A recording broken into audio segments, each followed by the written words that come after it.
পায়েস তো অনেকেই খেয়েছেন, অনেক রকম পায়েস খেয়েছেন, কিন্তু ক্যারামেল পায়েস কজন খেয়েছেন? যারা খেয়েছেন তারা তো জানেন কতটা টেস্টি হয়, আর যারা খাননি তাদের জন্য কিন্তু আজকের এই স্পেশাল রেসিপি। দেখেই বুঝতে পারছেন ক্যারামেলের পায়েসটা কত সুন্দর এসেছে, আর বানাতে একদম সহজ। এর থেকে সহজ কোনো রেসিপি হয় না। তাই চলুন দেখে নেওয়া যাক আজকের রেসিপি। আসসালামু আলাইকুম, কেমন আছেন সবাই? আশা করি সবাই ভালো আছেন, সুস্থ আছেন। আলহামদুলিল্লাহ, আমরাও খুব ভালো আছি, সুস্থ আছি। আজকে আমি একদম মজাদার, ঝটপট তৈরি হয়ে যায় এরকম একটা সুন্দর পায়েস রেসিপি নিয়ে এসেছি, যেটা দেখে কিন্তু মনে হবে যে মিষ্টি দই, কিন্তু এটা একদমই দই নয়, এটা কিন্তু ক্যারামেল পায়েস। দেখতে যতটা সুন্দর, খেতে কিন্তু তার থেকে দ্বিগুণ মজা। আর এই রেসিপিটা কিন্তু খুব ঝটপট তৈরি হয়ে যায়। তো চলুন আজকের রেসিপিতে যাওয়া যাক। তো এখানে আমি পায়েসটা তৈরি করার জন্য প্রথমেই নিয়ে নিয়েছি চাল, আর চালের দানাগুলো দেখতে পাচ্ছেন কতটা সুন্দর। এই চালটার কিন্তু সেন্টটাও খুব সুন্দর হয়, আর দেখতেও খুব সুন্দর হয়, খুব সহজেই কিন্তু রান্না হয়ে যায়। আর এদিকেই নিয়েছি প্রেশার কুকার। এই প্রেশার কুকারে করেই কিন্তু আমি চালটা দিয়ে সিদ্ধ করে নেব। এইভাবে করলে কিন্তু ঝটপট তৈরি হয়ে যায়, আর দুর্দান্ত স্বাদের হয়। চাল দিয়ে দিলাম, এখন আমি এখানে দিয়ে দিব পরিমাণ মতো জল। জলও দিয়ে দিলাম। এখন আমি এটাকে ঢাকনা লাগিয়ে সিদ্ধ হতে দেব। এখানে 2 থেকে 3টা সিটি যদি মারান তাহলেই কিন্তু যথেষ্ট। আমি 3টা সিটি মারিয়েছিলাম, তাতেই কিন্তু আমার চালটা খুব সুন্দরভাবে সিদ্ধ হয়ে গেছে। আর এটাকে এখন আমি সুন্দরভাবে সিদ্ধ করে তারপরে মাখো মাখো করে নেব। তো এদিকে আমার চালটা সিদ্ধ হতে থাক, তার মধ্যে আমি এদিকে নারকেলটা ফাটিয়ে নিব। এদিকে আমি 2টো নারকেল নিয়েছিলাম ফাটাবো বলে। তো এখানে আমি যখন নারকেলটা ভাঙলাম, তখন এই নারকেলটা কিন্তু পচা বার হয়েছিল, ভালো ছিল না, নষ্ট। তো এটা দেখতেই পাচ্ছেন একদম নোংরা জল বার হচ্ছে, মানে এটা ফেটে গেছে। তো ভিডিওটা যেহেতু অনেক বড় হয়ে যেত, তাই আমি আর দেখাইনি, একদম অফ ক্যামেরায় একটা নারকেল খুঁড়ে নিয়েছি। আর এদিকে কিন্তু গ্যাসের উপরে কুকারটা চাপিয়ে দিয়েছি।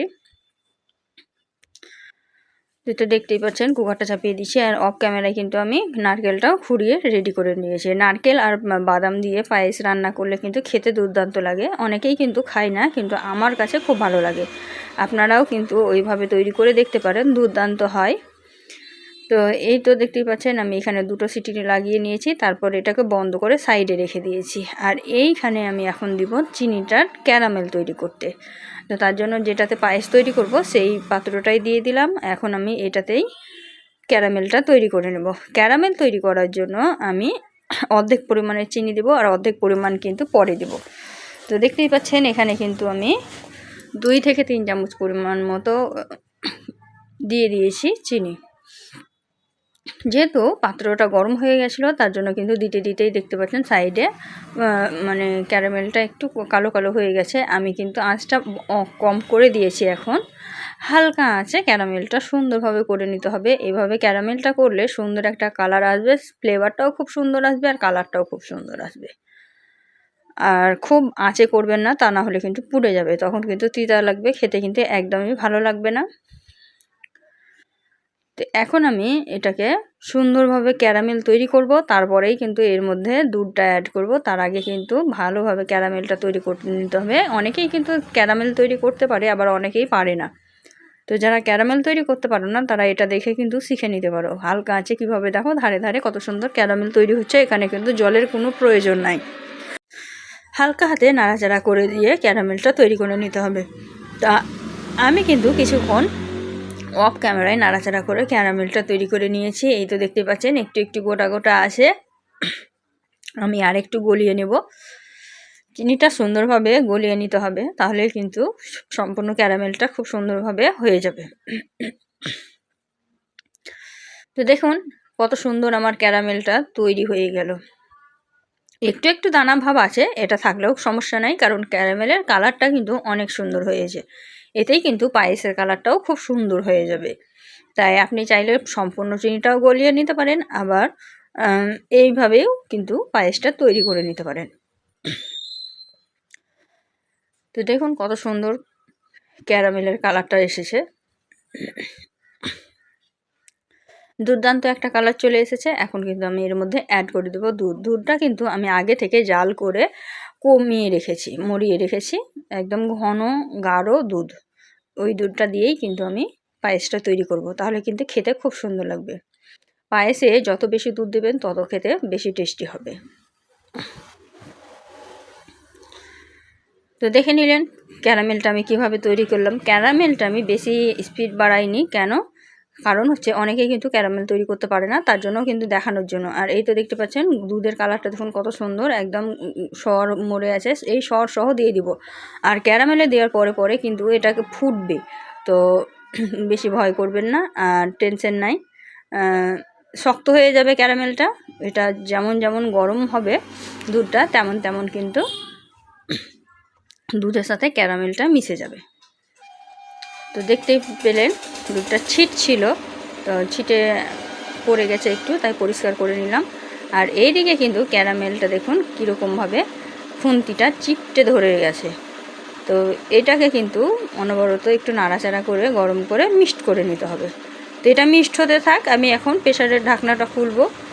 তো প্রেসারের ঢাকনাটা খুলে আমি দেখাচ্ছি যে কেমন হয়েছে সিদ্ধ। তো দেখুন আমি কিন্তু ঢাকনাটা খুলে নিলাম।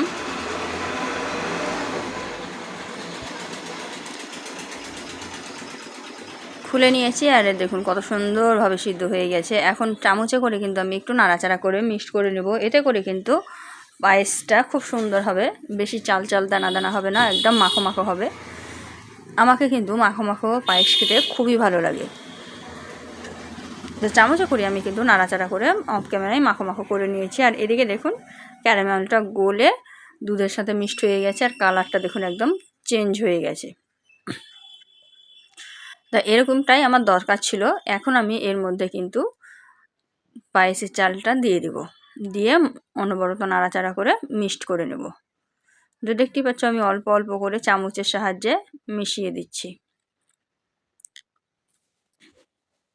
সবগুলো চাল কিন্তু আমি এভাবেই দিয়ে দেব, দিয়ে ভালোভাবে নাড়াচাড়া করে দেব।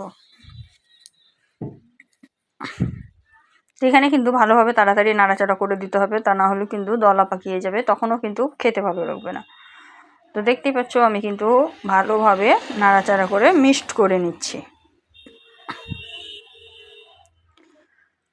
সুন্দরভাবে কিন্তু আমার মিক্সড হয়ে গেল, আর ফুটতে শুরু করেছে। এখানে কিন্তু অনেকটা পানি পানি ভাব আছে, এখানে কিন্তু চিনি আবার অ্যাড করতে হবে। তো আমি এখন জলটা একটু মরিয়ে নেব, তারপরে কিন্তু চিনিটা দেব। এখানেও জল দেওয়া নাই, দুধ। তো এই তো নাড়াচাড়া করে নিলাম, আর কত সুন্দর ফুটছে। এখন চিনি বাদামটা অ্যাড করে দিচ্ছি, বাদাম দিয়ে দিলাম।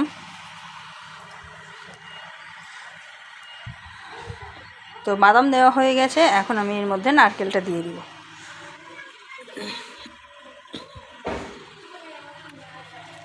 এই তো নারকেলটাও দিয়ে দিলাম।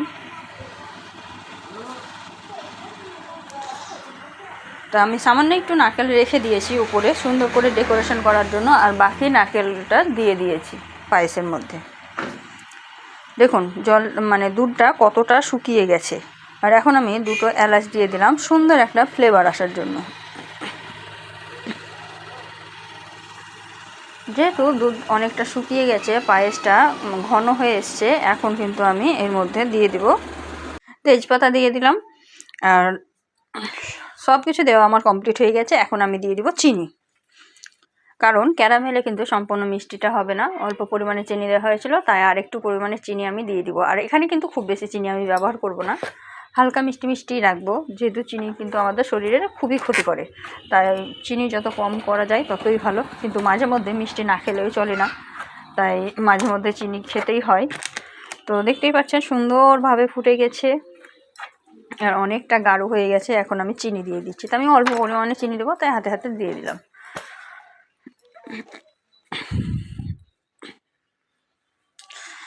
চিনিটা দিয়ে দিলাম, চিনিটা দেওয়ার পরে কিন্তু এটা আরেকটু পাতলা হয়ে যাবে, কিন্তু সমস্যা নেই, এটা ভালোভাবে নাড়াচাড়া করলে সুন্দরভাবে আবার নাড়াচাড়া করে দিতে হবে। নাড়াচাড়া করলেই কিন্তু ঘন হয়ে যাবে। আর পায়েস কিন্তু একটু পাতলা নামাতে হয়, তা না হলে কিন্তু ঠান্ডা হওয়ার পর অনেকটা ঘন হয়ে যায়, একদম জমে যায়।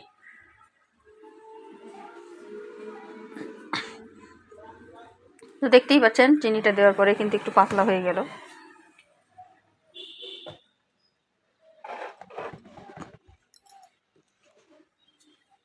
এখন একটু নাড়াচাড়া করে নিলেই কিন্তু চিনির যে রসটা সেটা কিন্তু মরে যাবে, কমে যাবে।